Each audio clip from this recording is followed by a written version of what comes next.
Hello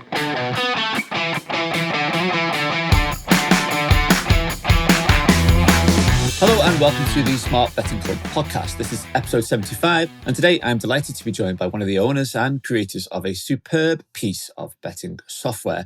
So it's a warm welcome to Dylan from Pinnacle Odds Dropper. Dylan, great to have you on. How are you? Great to be here. Thank you for the intro. I'm doing really good. Thank you. How are you doing? Very well, thank you, and delighted to get you on because I really enjoy your service. Pinnacle Odds Dropper, I think we all call it Pod. I think you call it Pod, is that right? Yeah, we call it Pod. Pinnacle Odds Dropper. It's a bit of a mouthful, so we like to stick with Pod. Pod. So we'll use Pod for the rest of this podcast. It's been the subject of our focus here at SBC for a while. We've been exchanging emails, having calls for a while because we've been using your product extensively. By the time you hear this podcast, we'll have just published a very detailed review of it for Smart Betting Club members, where we rated it as Hall of Fame standards, so an exceptional bit of kit. Best of all, SBC members also get a special discount, but we'll get into all of that later on in this chat. First of all, then, let's learn a little bit about you and what got you into betting in the first place. Yeah, I actually don't have an extensive background in betting. I started when at uni. So I went to the University of Liverpool and was there for about a term and a half. I started doing a bit of value betting. Eventually, I got limited on the accounts. This was about a year and a half ago, by the way. Eventually, I got limited on some of the big bookmakers in the UK. And I kind of came to a crossroads where I thought, okay, well, either I need to find a way to get more accounts or I can start a business in the space using what I've learned and doing the value betting. And I kind of decided that starting a business interested me more. So I went to my brother and said, listen, I want to start a business in the value/arbitrage betting space. And he said, okay, well, let's do it together, because he actually has an extensive background of starting businesses, a serial entrepreneur of such, and he's a coder as well. So combining what I've learned in my short but very interesting time doing my value betting, combining what I learned and his coding ability, we thought we could build a pretty good product in the space. And initially we built something which was a competitor to the sort of Odds Jam, Rebel Betting of the world, where we were actually sending the value bets and telling the users where to bet, which bookmaker to bet at what odds. But that didn't gain much traction initially. So we were kind of looking around for something else to build in the space. And we found a little thread on a forum called ARB Users. Big shout out ARB Users, great little forum. And the thread was pretty much about this strategy called the dropping odds strategy. It really interested us. We kind of looked at it and thought, well, that edge is real. It makes a lot of sense that strategy would work. We could probably build a better alert service for the dropping odds than is already out there. So we decided to build Pinnacle Odds Dropper. Not a very creative name.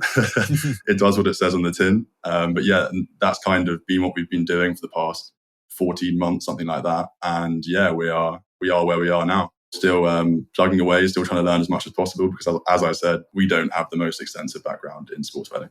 No, it's fascinating. So I guess some people take a variety of approaches once they get to that stage where they get limited. Maybe they start to multi-account, maybe they just give up, maybe they move to sharp bookmakers or exchanges. I don't think there's probably too many that decide to set up a betting business. So kudos to you for doing so. No doubt having a brother who had that entrepreneurial spirit, and maybe you do too, to kind of get started. So are you still betting much yourself then, or is it all focused on the actual product? Kind of once we started the business, I stopped most of my betting. I bet very small stakes on the limited accounts just to stay involved, keep on using Pod. I'm exclusively using the dropping odds strategy, exclusively using the Pod alerts to find my value bets. I kind of use Pod because I don't want to lose touch of the sports betting landscape, the market, and the user experience. Of course, yeah, you need to have that skin in the game. You need to understand what your users are experiencing, the friction points that they maybe suffer as well. And from what I can tell, obviously, is it 14 months you've been doing this? You've been adding to it all the time. So, I guess it looks like there's a roadmap of things that you wish to implement and add to the product and service. But it's come a long way since its initial beginnings. I imagine, do you have a plan for developing it and making it even bigger or adding aspects to it in some way? Yeah, for sure. I mean, we get so many requests come through from users, which is great. Our user base is so engaged with us. So we kind of use those suggestions to build our roadmap. And the main things in the future that you should expect: push notifications on the mobile. That is something coming very soon. We're very excited about building a bet log. And then, of course, we want to add markets, different sports. because, the more market coverage you have, the more opportunities there are. So we definitely want to do that. There's esports is big, player props is big, those sort of things. Definitely. Like I say, I've seen it develop, and as I'm looking at it and using it myself, I'm like, oh, I'd love to see this functionality. But I do see the requests from users on your little chat window coming in, and I have seen the addition of several things already. So, but then let's explain perhaps a little bit more in detail what Pod does. I think it's called top-down betting in American parlance, but effectively it identifies value from dropping odds. But do you want to explain how that actually works and how you find that information and then interpret so people can find value bets? Yeah, sure. So first thing to understand is there are two types of bookmakers. There are sharp bookmakers and soft bookmakers. Sharp bookmakers are really good at pricing markets. Soft bookmakers are really bad at pricing markets on a relative basis. If we can strip the sharp bookmaker, strip their odds of the margin, then we can come to an efficient price, and we can use that as an efficient benchmark that we need to beat in order to have positive expected value. So if a bookmaker like Bet365 are offering greater odds than Pinnacle's no vig price, is what we call it, then we take that bet because that bet has positive expected value. Another dynamic is that the soft bookmakers are slower to adjust to odds changes. So if we receive an alert that Pinnacle have dropped their odds for a market, suggesting that the prior odds were paying out too much, then we can go to the soft bookmaker like Bet365 and place a value bet there before they have adjusted to the new market information that has entered the market. So speed is of the essence with a service like this, and you're taking advantage of the lag from when the sharp bookmaker such as Pinnacle moves its odds and price and odds online potentially, and obviously the Bet365 or whichever bookmakers of the world are slower to adjust to it, because the sharp bookmakers, their odds are it's hugely important to them, and they move them in line instantly with the money that's coming in. Whereas the soft bookmakers, they're more likely to trade the customer, more likely to limit and restrict you, so they're less worried about that. But obviously, once they see money coming in, or there's a lag whereby they go, "Oh, Pinnacle's moved, so therefore we need to move," and that's how it works. So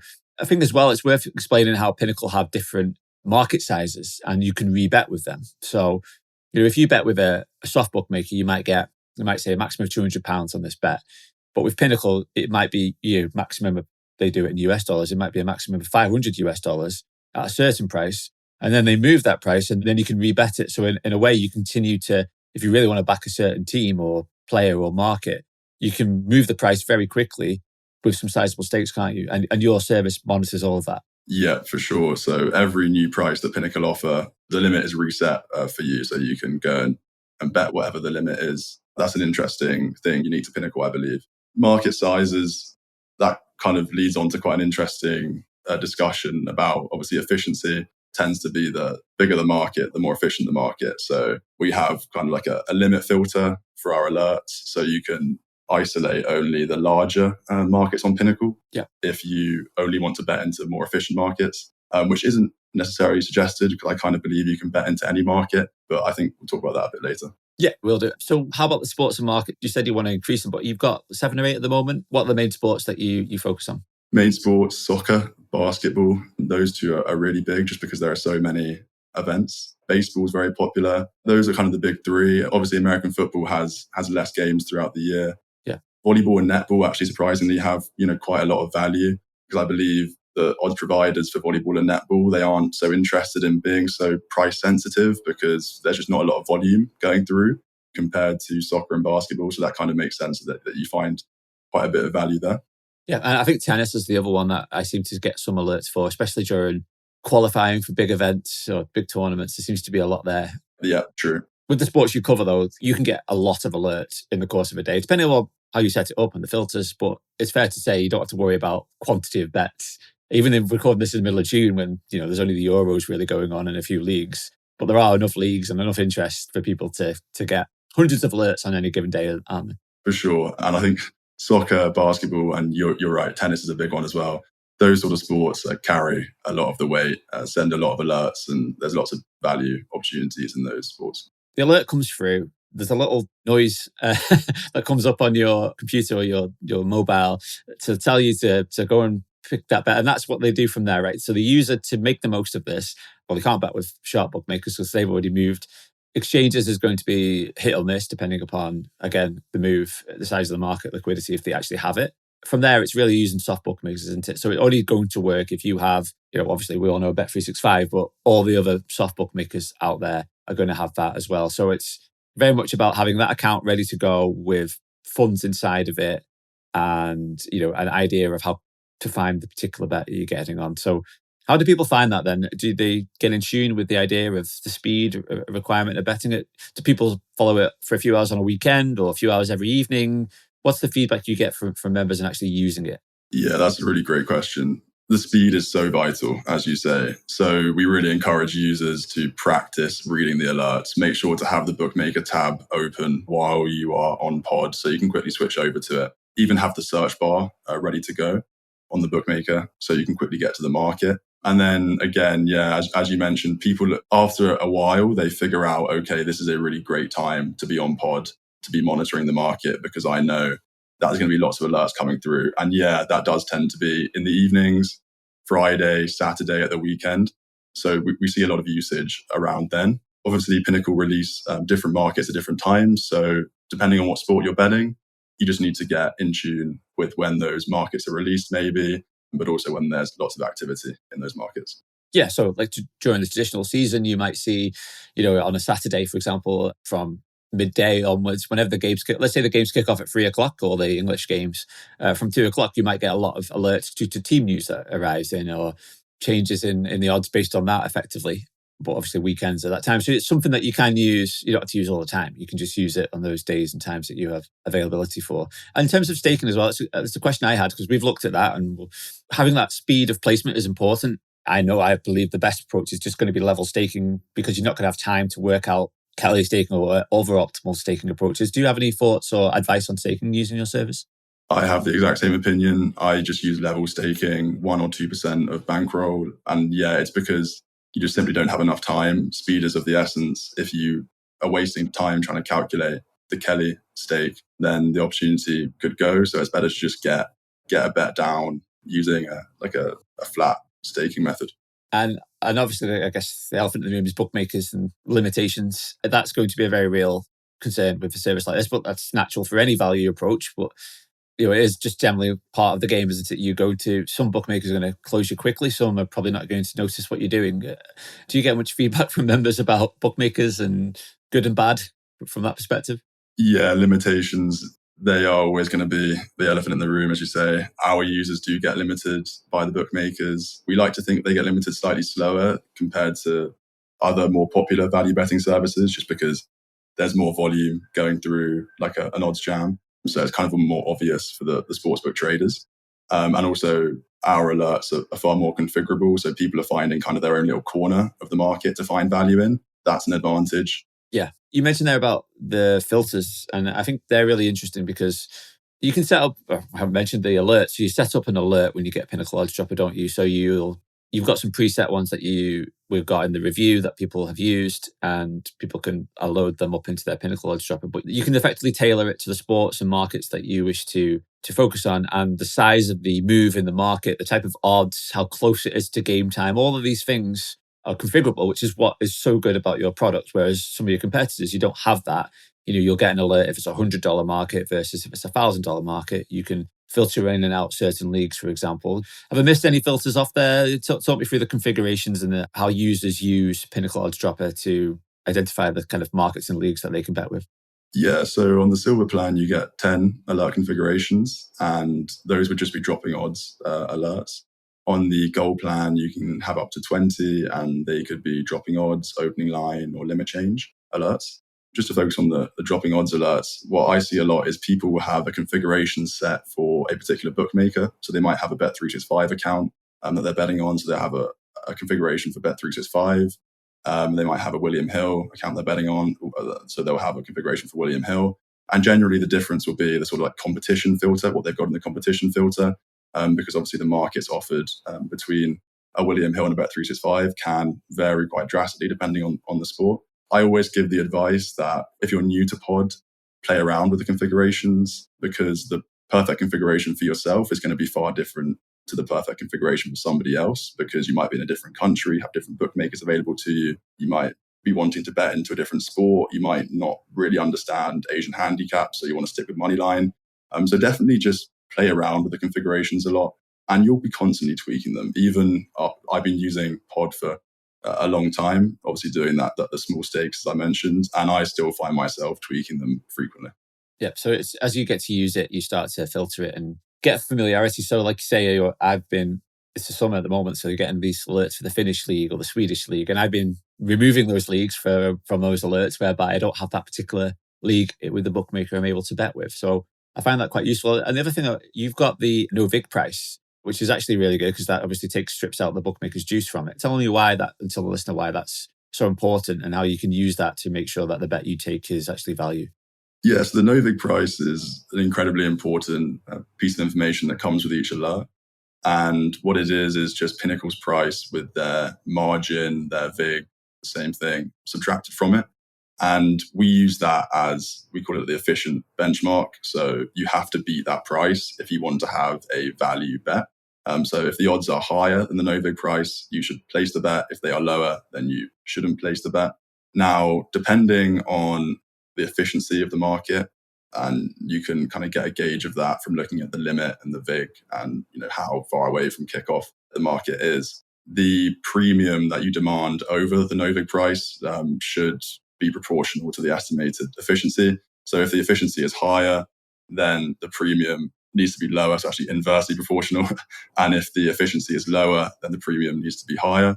And that's not like an exact math. You just kind of, again, get a feel for it. You have a look at the limit, you have a look at the vig, and you say, okay, Pinnacle really aren't very confident on this market. So I'm not going to take a bet which is only slightly above the no vig price. I want it to be really, 10% above the no vig price. Then I'll place the bet. Yeah, exactly. But yeah, it's an incredibly important piece of information. We offer 4 different devigging methods that you can choose from. So the odds will be automatically devigged when an alert comes through, but also if you're just browsing markets, which you can do on Pod in the events tab, then for every market, the odds are automatically devigged based on the method that you choose. And the methods are power, multiplicative, Shin, and additive. So if you really want to go in depth, you can do, and you can really tailor it to identify, if you're familiar with some of those terms or bookmaker margins and how markets actually work, you can go in depth. But I think it's an inexact science, isn't it? We'll get into some of the results that we've seen. You're not always going to get great value. You're going to find odds that rebound. You're going to find some which it's a fake alert or it's a false alert or it just ends up with no closing line value for whatever reason. But the idea is the majority of bets that you take are obviously going to be value. And there's probably going to be a few that you're going to skip as well. I think I saw a stat, was it 20% of alerts users actually take as actual bet? Is that about right? 30%, yeah. So I did a little bit of testing on that. And then also we polled our user base and they said, around 30% of alerts actually will lead to a bet. So patience is very important. Just don't expect every alert that comes through to be finding a value bet. We have a lot of users who are new to the platform who expect that. And I need to explain that that's simply not the case. And sometimes you'll get a re-alert. So you'll find a bet that moves, depending upon your filters, you might find a bet that moves 8%. And then 2 minutes later, it moves another 8%. So you might have already taken it, for example. So you will find, and sometimes you get ones that rebound too. Which would you say is the most important of the filters that you have? I mean, Pinnacle market size, because that obviously depends upon how much money is into the market. And a 2,000, actually the euros at the moment, I've seen bets with 25,000 market limit are coming up. That's a very strong move versus a $100 market move. Yeah, me personally, I don't really filter out low limit markets. I bet on any market. And I was speaking to a user, we wrote an article about him. He works at a sports book. We changed his name, but I'll use the name Adam. He was telling me that he personally will bet on anything above $100 limit. And the way he thinks about that is, again, just the margin of safety principle. He'll just demand a higher premium to the no vig price in less efficient markets. And it's going to be hard to find enough value to have a high enough turnover if you are completely neglecting or rejecting low limit markets. So I recommend people read the article on the margin of safety in our guides section, because that's going to really help you and empower you to bet into low limit markets. But yeah, for sure, you have to be careful. No, that's good advice. Like I say, everyone's got a slightly different approach, taking all the bets, but just making sure you take a bigger price and using that as effectively your own filter to know how it works. And as you get used to it and you use it, I'm sure each user will have their own ideas. In terms of the sports, like I say, I've been doing this with basketball, soccer, and tennis a fair bit. And you mentioned there netball and volleyball. Is there a particular sport that you see the most success on, or you think that people should be expecting to get more bets down on? Soccer, basketball, tennis, the main ones. And then, volleyball and netball are surprisingly good for value betting. But it is just because of the amount of events that are happening in soccer and basketball and tennis. So there's lots of opportunities there. So it's about that volume, using your capital and getting as many bets down as possible. So I briefly mentioned as well previously about odds that rebound. And sometimes that can be down to perhaps market manipulation, but you can sometimes get an alert for one side of a market. And let's say the odds have moved from 2.3 to 2.0 and you take it. Yet then you look back at the graph or an alert comes up and that the other side of the bet is being flagged. I don't know what you call that, like a false flag. What are your tips for dealing with this? Or is it just one of those things that does happen occasionally? It's one of those things that just happens. And I think it happens to a certain extent. It's hard to know to what extent it happens, how frequently it happens. I like to look at the user data that we have, because inevitably there would have been some of those situations within that data where they place a bet and that the market had just been manipulated. So the expected value was most likely negative. But in the long term, over thousands of bets, you're going to get value more often than not. And clearly this isn't happening enough for it to make the strategy negative EV, or even for us to have to go out and actively try and flag those sort of manipulations. I know you say that you like to have a quick peep at the graph before just to see whether it looks dodgy, which is totally fair enough. Yeah, you could do that. Just see whether it's bouncing around or not, or if you see it's just opened, it's low limit, and it's just been hit massively. Yeah, exactly. That's what I like. You've got the graph. You can actually look at derivative markets as well. So let's say you've got a bet on an Asian handicap. You can go look at the money line. You can look at, if you're looking at over 2.5, you can go look at all the other over and underlines. You can just see, is there a pattern there? Is there anything that goes, yeah, that doesn't look great to me? Because I am aware of big bettors who deliberately move, the markets the wrong way when the market is small. So then when they go to actually place their significant bets, the limits are much higher and they're getting better odds. So sometimes you're just a victim to that. And sometimes perhaps you're just a victim to a market not being quite sure where it's going and lots of different noise coming in that effectively isn't identifying value. It's just creating a problem there for you.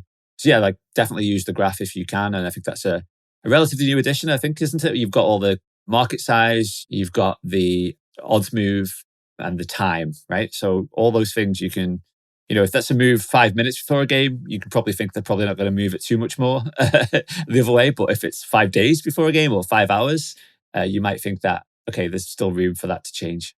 Exactly. And that is one of the biggest things, isn't it? How close to closing line are you? And if you're 5 days away, be cautious. Very cautious, yeah. Exactly. So let's get into the results, because we have done a detailed analysis of the results from Pinnacle Odds Dropper pod. The issue is that everyone's going to have different results. As we said, you're going to set up your own filters, you're going to take it at different times. But we do have some benchmarked results that we've looked at in the SBC review.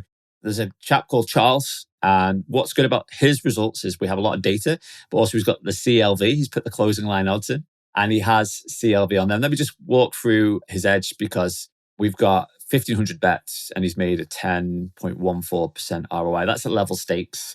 I think he was working to his own variable staking, and it was maybe 7 or 8% ROI. So definitely was an advantage to using level staking across all of the results that we analyzed. So level staking seems to be the optimal way, because often the greatest value is perhaps at bigger odds. So you might be encouraged or think I'll stake less on them because it's 3-1 or whatever. So actually you should be staking more because there's greater value in it. And level staking allows you to do that. But the interesting thing about Charles's results is this, like say the CLV, because of those near 1,500 bets, I think about 2/3 of them had positive value and they were hitting a 10.5% ROI. And then, about a third of them were negative value and they had 5% ROI. So even those with negative CLV still had an edge, but obviously a lower edge. What were your takeaways on that? And what do you think about Charles's results and the CLV analysis? CLV, strongest indicator of a betting edge. So we love to look at that. And big shout out to Charles, because we don't track the closing odds or store that data rather. So he had to log that all himself. So that's a really excellent job by him. It's very encouraging. I would say the negative CLV, the fact that you still have an edge is probably just variance, right? Because that's over only a couple hundred bets were negative CLV. Yeah. So yeah, I imagine that's just a bit of variance. His average CLV was 3.8%. I'm looking at now, which, we're dealing with very very small margins, but the volume is so great with Charles that he was able to make a good amount of money over a relatively short amount of time.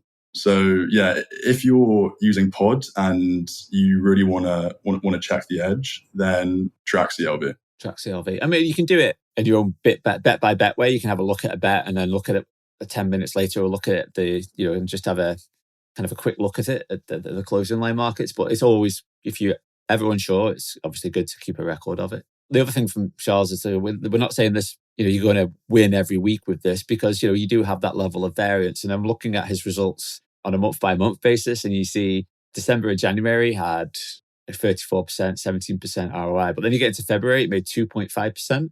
And in March, it lost 1.3%. So you've got 2 months there where, you basically lost a small amount of money. And so that's over about 600 bets. So it just goes to show that it's one of those where you're still going to need patience, aren't you? You're still going to need application to go, okay, I've not won this month. I've not won for 2 months, perhaps. But then we look at the months surrounding it. Like in April, we've got a 16% ROI. And in the months prior to February, we've got 17, 18%. So patience is definitely a buzzword still for your service, isn't it? Absolutely. Such an important point. You're going to have months. It's not days, it's not weeks. You will have months where you're down. And the best thing you can do during those periods is evaluate the logic behind your edge. Think, how sharp are Pinnacle? And am I applying the margin of safety principle effectively and with discipline? Evaluate your discipline, those sort of things. And I think once you ask the question, okay, well, are Pinnacle actually sharp? The best indicator we have is past performance. And if you look at their business model and you look at the fact that they've been around since 1999, I think, they have to be sharp. Like, they have to be pricing things efficiently to a great extent for them to have survived over these past 25, 6 years, whatever it is. So that always comforts me.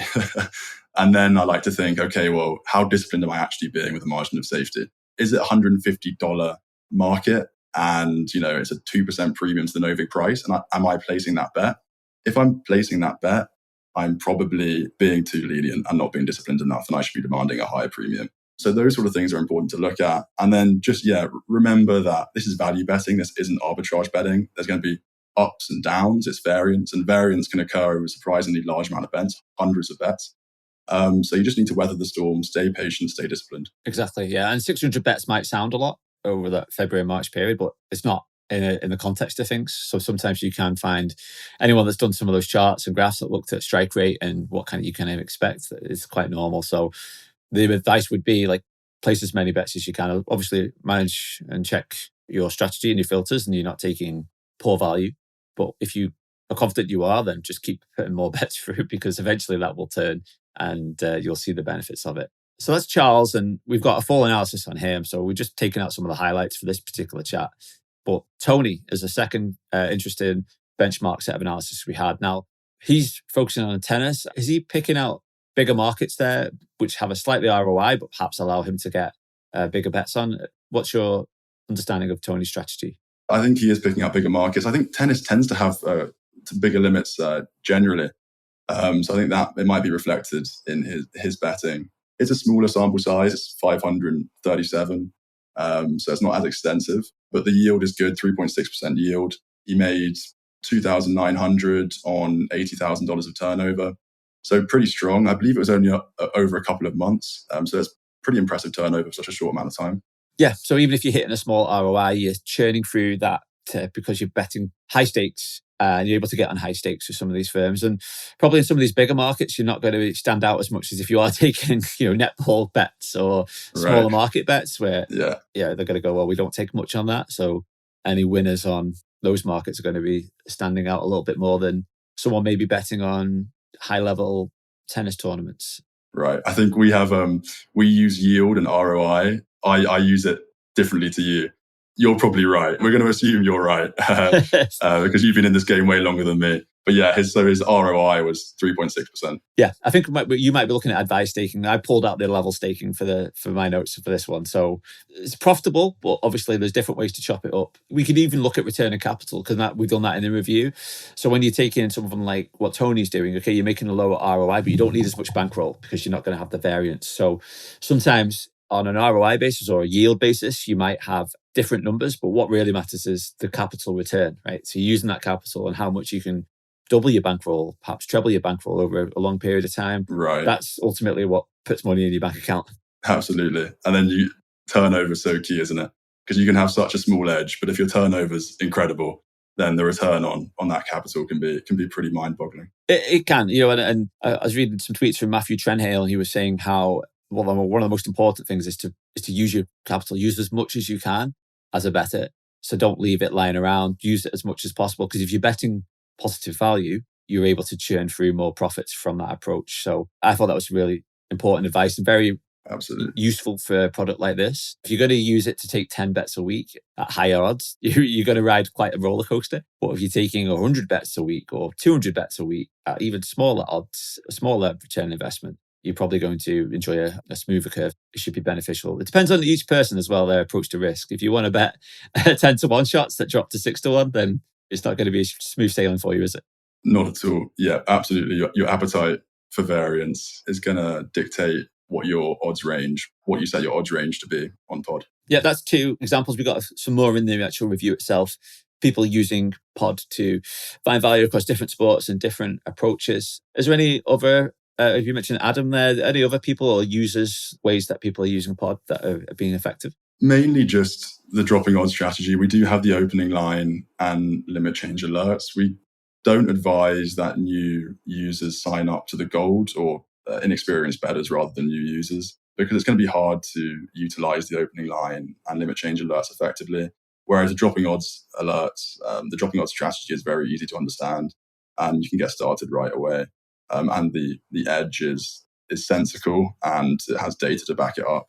But yeah, really just betting into softs. I know some people have had success betting against exchanges. Okay. But as you said earlier, it really depends on the market, whether the market's actually available, whether there's enough liquidity. So yeah, mainly just soft bookmakers. Exactly. Okay. Well, the exchange one, that might be for another podcast. But again, yeah, that's probably from experience of using it and knowing where the markets are liquid and where you can get bets down. And I've no doubt you can use them to bet with maybe not sharper bookmakers, but offshore bookmakers or other firms whereby they have decent liquidity and maybe won't cut you quite as quickly as softs. You mentioned there some different things that you're introducing at Pod, push notifications, you could have integrations to Telegram, there's an app. What else is on the horizon for you? More market coverage. I think we want to add sports. We want to add esport, definitely. We want to add things like golf. We want to add player props. We want to add team props, but we want to add both teams to score, those sort of things. Just because we believe that the more market coverage we have, the more dropping odds alerts will be sent, and therefore the more opportunities for value will be found by our users. So yeah, really add market coverage, keep on adding configurability, and just really just stay in tune with what people are requesting and suggesting on the Telegram chat and the pod chat. So yeah, we'll keep on gathering feedback from the community and keep on developing our roadmap that way. Great. Well, I also should point out there's some really good educational resources and articles on your website. It's clear that how deeply you understand your product and also the market, because I was reading some of them and I was taking some things away from it and going, that's really interesting, that. And because obviously you've got that knowledge and you're doing it yourself. So if people are after more, go check out some of the articles on your website. I believe there's a discount for SBC members, but what's the cost prior to that or outside of that, and what's the discount look like? Yeah, 50% off for the first month. That is exclusive to SBC members. And the cost after that would be $39 per month for the silver plan and $69 per month for the gold plan. Great stuff. So it's reasonably priced as well, which is another tick in the box. And how can people find out more about it? Fire out your website, any socials, any other information where they can contact you? Main thing to go check out is our website, pinnacleoddsdropper.com. We also have a Twitter called PodTerminal. You can email me at dylan@pinnacleoddsdropper.com, and I will happily respond to any questions you have about the service. That's about it. That's great. We have had a lot of emails. I've asked lots of questions of your own usage and for the review. So I can definitely recommend Dylan as a good responder to emails and questions and all the questions that I've had. So yeah, definitely if you're interested in learning more, go check out Pinnacle Odds Dropper. If you're SBC member, go read the review. I think we're going to record another video for Smart Betting Club members later this week, where we're going to do a bit of a walkthrough through your account, aren't we, and some of the alerts. So if people are interested in finding out more, then that's going to be out there as an extra resource for you. But other than that, Dylan, just to say congratulations on a fantastic product, and thank you for joining us here at SBC today. I look forward to seeing how Pod develops 2024 and beyond. So good luck with it all. Thank you very much. And I think you guys are doing a really great job at SBC, trying to educate bettors on how to bet responsibly. So keep up your good work. I read all of your emails. They come at a fast rate, which is great. So much educational stuff in there. So I'll keep on reading them. And I suggest SBC to a lot of people I meet. So yeah, keep it up. Thank you. And thanks for having me on. It's been great. No, it's very kind of you. Great stuff. Thanks, Dylan. Cheers.